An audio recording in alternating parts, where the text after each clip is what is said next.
Okay, so here's how not to plan a career. 1, split up with boyfriend. 2, ditch college. 3, go to work in struggling record shop. 4, become owner of said record shop and stay there for the rest of life. And 5, well, there is no 5. So ABC iView have just dropped the entire 10 episodes of High Fidelity. It's one of my favourite movies of all time. They've remade it with a lady. It's probably one of the best things of the year. So instead of John Cusack, you've got Zoe Kravitz.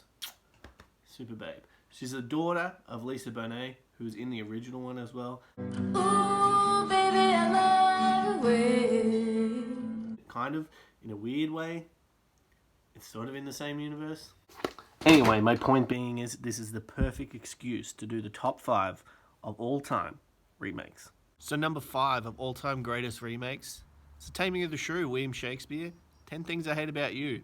So good, 1999, really good year for movies.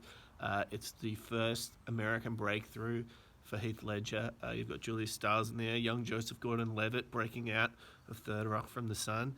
And it's just sweet. It's lovely. And it has this scene in it.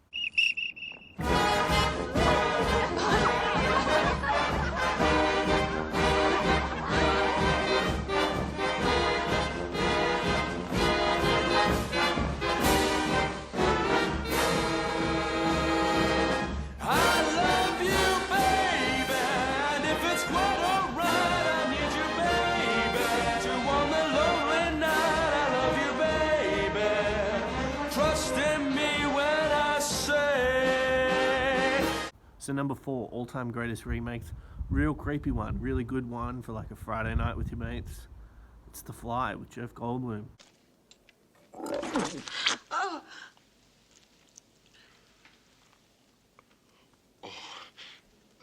that's disgusting. It's great. If you've seen the original 1950s ones, you can get them on Blu-ray. They're so much fun. Black and white, real B-grade vibe.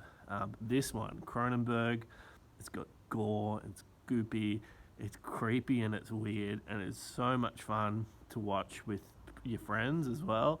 You'll just laugh, and I cannot recommend it highly enough. If you haven't seen it or you're like, ugh, it's not my vibe, please do. It'll be the best decision you ever make. Yeah, I used to be one of those guys that just snowboarding through his life with no focus whatsoever. When did you change? About 5 minutes ago. Every passing minute is another chance to turn it all around. So number 3 on the all-time remakes list, it's Cameron Crowe and Tom Cruise together again after Jerry Maguire in Vanilla Sky. It's been forgotten. It kind of gets a lot of shit hung on it, but it's so great. If you're ever feeling a little bit philosophic, a little lost, great movie for that. It's romantic. Jason Lee's in it. Just before he kind of went, my name is Earl. Great music in it. More importantly, not a lot of people really have bothered to watch it. And I went to JB Hi-Fi once to try and get it on DVD.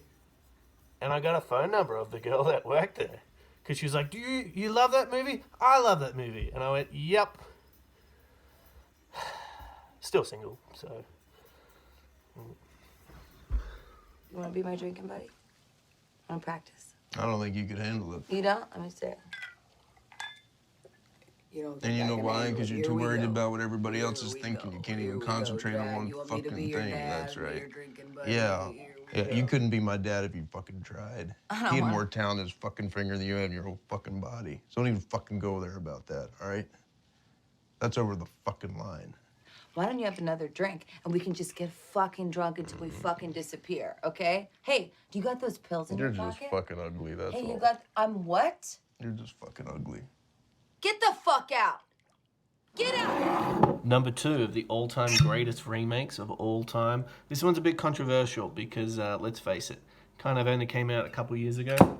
And it's a bit naff because it became so popular. But it's such a good movie, A Star Is Born. There's a bunch of other remakes of this, and they all kind of capture the music scene or the entertainment scene of that time, and they're always super dark. It's really not a positive look at show business, but they're so good. There's a few moments in this Bradley Cooper one which just like send tingles up your spine. The message is a bit mixed, but what the fuck are you gonna do? I'll tell you what I'm doing. I want to buy 8 hot dogs and 8 hot dog buns to go with them. But no one sells 8 hot dog buns. They only sell 12 hot dog buns. So I end up paying for 4 buns I don't need. So I am removing the superfluous buns. Of course it was going to be him. Number 1 on the top 5 list of all-time greatest movie remakes. It's the father of the bride, Steve Martin, at his peak, I think. There's all different types of Steve Martin's career. You've got his early stuff with The Jerk and his stand-up, which is a completely different guy to what you see in Father of the Bride. I grew up with Father of the Bride, Part 1, and Deuce, and they still just are so great and heartwarming and funny and sweet and neurotic as they ever were, and they always play, and you will can see yourself in every role as you watch it, as you grow up. If you haven't seen it, please, whether you go on iTunes or you go to Target on your one trip out of the house and you get it on like a 2-pack DVD, please do yourself a favor. This is my number 1 recommendation to watch on these colder nights that we're heading into. All-time greatest remake, Father of the Bride. Yeah, pretty good.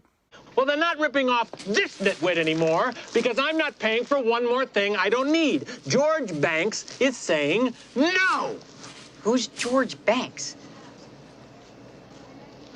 Me!